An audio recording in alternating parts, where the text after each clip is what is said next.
ناظرین، قوم سمود کون تھی؟ ان کی جانب اللہ رب العزت نے صالح علیہ السلام کو کیا معجزہ دے کر بھیجا اور قوم نے ان کے ساتھ کیا سلوک کیا؟ قوم سمود کی نافرمانی کی صورت میں اللہ رب العزت نے کیا عذاب نازل کیا کہ جس سے پوری قوم غرق ہو گئی؟ قوم سمود کی بستی آج کہاں اور کس حال میں واقع ہے؟ یہ تمام واقعات آج کی اس ویڈیو میں ہم آپ کو قرآن و حدیث کی روشنی میں بتائیں گے۔ ناظرین، دنیا میں بہت سی قومیں آئیں۔ اللہ پاک نے ان قوموں کی طرف انبیاء علیہ السلام کو ہدایت کے لیے بھیجا۔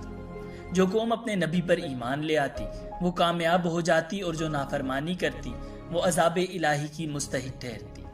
انہی قوموں میں سے ایک قوم سمود بھی ہے۔ ناظرین، قوم سمود بھی قوم عاد ہی کی نسل سے پیدا ہوئی تھی، اور ظاہر یہ ہے کہ حضرت ہود علیہ السلام اور ان کے مومن ساتھی جو عذاب سے بچ گئے تھے یہ ان کی اولاد تھی۔ یہ قوم عرب اور شام کے درمیان اس علاقے میں آباد تھی جس کو اس وقت حجر کہا جاتا تھا، اور آج کل اسے مدائن صالح کہتے ہیں۔ اور آج بھی ان کے گھروں اور محلات کے کھنڈر موجود ہیں، اور پہاڑوں سے تراشی ہوئی عمارتوں کے آثار آج بھی وہاں دیکھے جا سکتے ہیں۔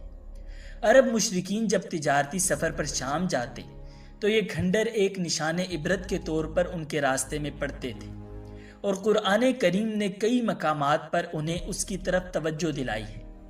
اس قوم میں بھی رفتہ رفتہ بت پرستی کی بیماری پیدا ہو گئی تھی، اور اس کے نتیجے میں بہت سی عملی خرابیاں پھیل گئی تھیں۔ حضرت صالح علیہ السلام اسی قوم کے ایک فرد تھے جن کو اللہ رب العزت نے ان کو راہ راست دکھانے کے لیے پیغمبر بنا کر بھیجا تھا۔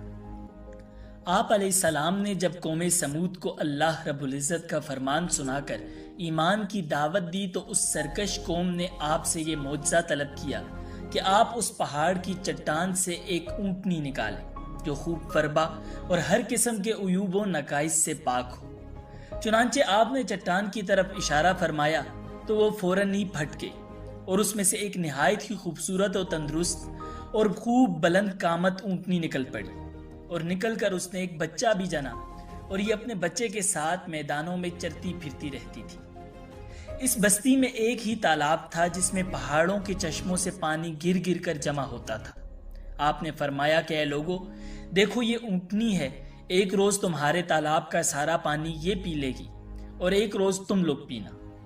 قوم نے اس کو مان لیا۔ پھر آپ نے قوم سمود کے سامنے یہ تقریر فرمائی جسے قرآن پاک نے سورہ اعراف کی آیت نمبر 73 میں اس طرح ذکر فرمایا ہے، جس کا ترجمہ ہے: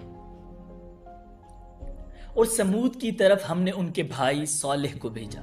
انہوں نے کہا، اے میری قوم کے لوگو، اللہ کی عبادت کرو، اس کے سوا تمہارا کوئی معبود نہیں ہے۔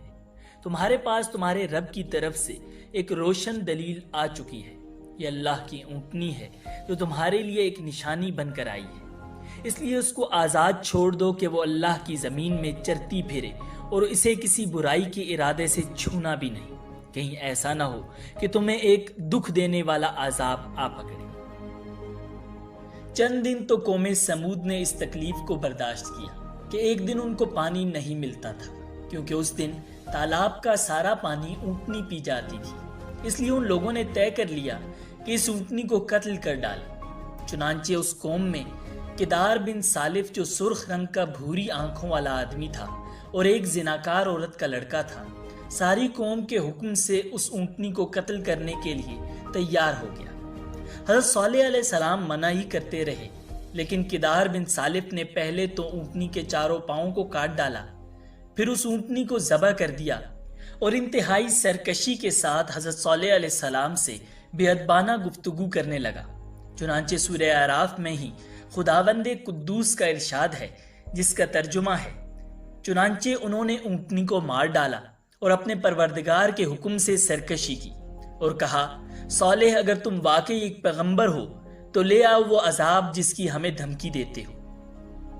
قوم سمود کی اس سرکشی پر عذاب خداوندی کا ظہور اس طرح ہوا کہ پہلے ایک زبردست چنگاڑ کی خوفناک آواز آئی، پھر شدید زلزلہ آیا جس سے پوری آبادی تباہ و برباد ہو گئی۔ تمام عمارتیں ٹوٹ پھوٹ کر تہس نہس ہو گئی، اور قوم سمود کا ایک ایک آدمی گھٹنوں کے بل اوندا گر کر مر گیا۔ قرآن مجید میں اللہ رب العزت نے ارشاد فرمایا جس کا ترجمہ یہ ہے، نتیجہ یہ ہوا کہ انہیں زلزلے نے آ پکڑا اور وہ اپنے گھر میں اوندے پڑے رہ گئے۔ ناظرین، تو یہ تھا وہ عبرتناک انجام جس کا سامنا اللہ رب العزت کی نافرمانی کرنے پر قوم سمود کو کرنا پڑا۔ اللہ رب العزت سے دعا ہے کہ ہماری بدعمالیوں کو بخشتے ہوئے ہمیں اپنے عذاب سے محفوظ رکھے۔ ملتے ہیں اگلی ویڈیو میں۔ اللہ حافظ۔